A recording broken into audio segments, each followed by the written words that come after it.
Hello Janela. In this video I will give you feedback to last week's summary. So let's begin. In his TED Talk, one of the greatest speeches, here this title is incomplete, so you need to complete the title, right? Jeff Bezos, okay, you mentioned the name of the speaker, good. Now here we don't really need to know who he is because we all know that. So you may want to save some space. Just say Jeff Bezos, that's enough. Discusses several points which make a person successful in his or her career. That's fine. Now, can you think of a way to make this a little bit more argumentative? Remember how we always say that the first sentence, the main idea should be stated argumentatively. So, argues that, claims that, something like that, right? Instead of discusses. And then how would you finish the sentence to make it sound like an argument? Even though this video was very descriptive, you could still look for an implied argument, right? So I could still phrase it, claims that or argues that, and then finish the sentence. Okay, he mentions that we should minimize the stress and dislike in this way. In which way? We should minimize the stress and dislike in this way, comma, we can save our time and try to find our passion which gives you a right direction. I sort of understand what this is saying, but it's a little bit unclear. What is this way? And then we can save our time and then try to find our passion which gives you the right direction. There's a lot of ideas here, all kind of collapsed into one sentence. He did talk about time management, the importance of finding your passion, your calling in your career, but I think it will be better if you separate those into separate sentences and just think about the supporting ideas. So I think the best way to approach this is to first write a plan.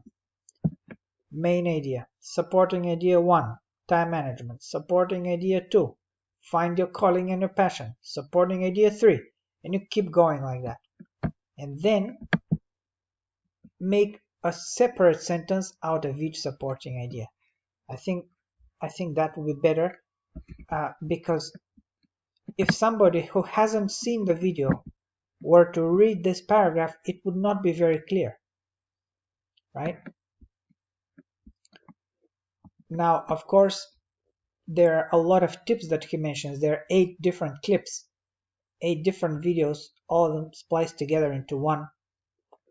You would need to really economize on your phrasing to be able to talk about all of them, but you should still do your best, right? Because right now in this one sentence, because I've seen the video, I know what you're saying, but somebody who hasn't seen it, it would be quite unclear to them. So I would just say the supporting ideas should be separated into single sentences, and you could use very succinct phrasing so it can cover everything. Okay. Furthermore, in all aspects of life, be resourceful. Sure, but here we don't want to use the imperative.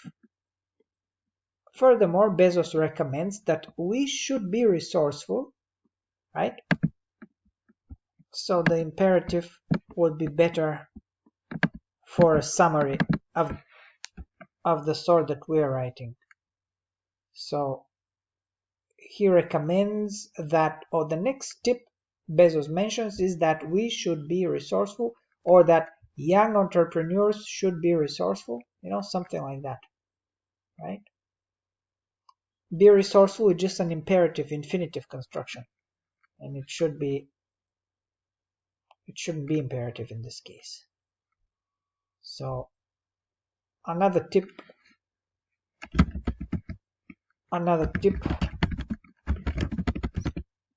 that Bezos mentions is that future entrepreneurs should be resourceful. Okay, something like that. He also indicates that this is exactly what you need to do. He also indicates that one should have a dream. Exactly. So here you could do the same thing, right? He indicates that one should have a dream, no matter what the result is. It's a little bit unclear, but again, having seen the video, I know what you're talking about. But the first part is quite focused. He also, I wouldn't say indicates, maybe recommends would be a better reporting verb, right? Indication is just when you indicate, it's usually about data. Recommends maybe, right? That one should have a dream. And I would make this phrasing a little bit more clear.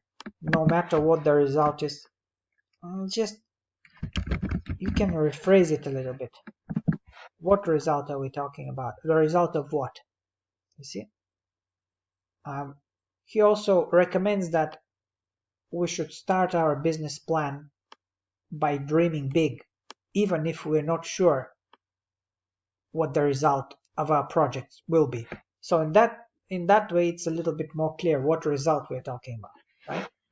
And what dream we're talking about. It's all in the context of business because he's a business person, so he's talking about entrepreneurs. So I would say even here you could phrase this a little bit more precisely, and you can assume that he is talking to future entrepreneurs, how to be successful in business, right? He says that we should be proud of our hard work and our choices, not of our gifts and life advantages. Yeah, okay, that's fine. Again, having seen the video, I know what this is about. But if you want to clarify this a little bit more, he was talking about how we should not expect success to come as a kind of a gift. We should work hard for it. We should take the hard way and strive to achieve our success through hard work. Something like that. A little bit more clear. You need to make it. You should believe. Now there is a you here. There is a we here.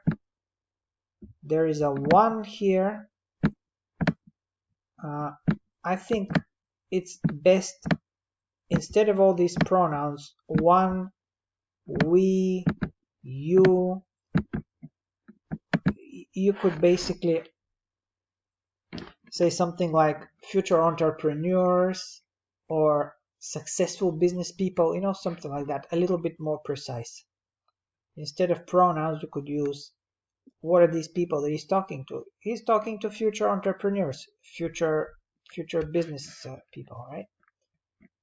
So make this more precise. Instead of pronouns, you, one, we. If you decide to use pronouns, I think the best one would be we here. We can assume that we are part of the audience, and so you can just say it consistently. One is also good. One is more academic and impersonal. That's fine. You is a little bit strange. In writing in particular, in our summary, when you say you, it's a little bit strange. The reader might think that you're talking to them personally, Now here, you should believe that small things get big. I'm not sure what that means. Small things get big. And try to start from small things and learn to again. I know what you're saying. I've seen the video and I know what these points are. But again, to somebody who hasn't seen it, it will be hard to understand. So you want to make this a little bit more clear, and I would say separate them into two sentences. So he was talking about how if you want to start a business, you start small, because a small business is more manageable, and then you let it expand naturally over time. And then in a separate idea, he was talking about how you should not think too much about the competition, but you should think about your customers. They should be in the top of your priority list. So you should focus on their needs and their wishes, not so much on the competition. Don't be scared of the competition. Just focus on the consumers. That's what he's talking about. So if you separate the two ideas, again, that would be more clear. He concludes that the most important thing is to have a bigger vision before doing things. Sure. It's a nice takeaway at the end. He is saying that you should have a bigger vision. Now, before doing things sounds a little bit vague. Before doing what things? Before starting a business or before launching a company? So here we want to be more precise. Okay, just like the previous one, the phrasing should be a little bit more precise. Before launching a company, starting a business, embarking on a project, something like that. But overall, the conclusion is nice. It's like a nice takeaway. Dream big. Don't be afraid to dream big. Okay, so this is the last video feedback for a summary for this semester. From now on, we're switching over to the evidence paragraph. So just the highlights, I would say. First sentence needs to be argumentative. Last sentence needs to summarize the whole video. And the phrasing needs to be a little bit more clear here and there. And I would say separate the supporting ideas very clearly one from the other in simple, clear, precise sentences. Okay. So, but overall, you have included a lot of the main ideas, so that's good. And your writing is quite good actually. You're using reporting verbs. You're using cohesive devices, so that's good. Okay, good luck. I hope this is helpful to you, Dinala. And in the exam, I would recommend go back to the rubric. You will have a few days in your final exam. You will have a few days to write that summary. Go back to the rubric and check each descriptor to see whether your summary fulfills these requirements. That should be your guide. Okay, good luck.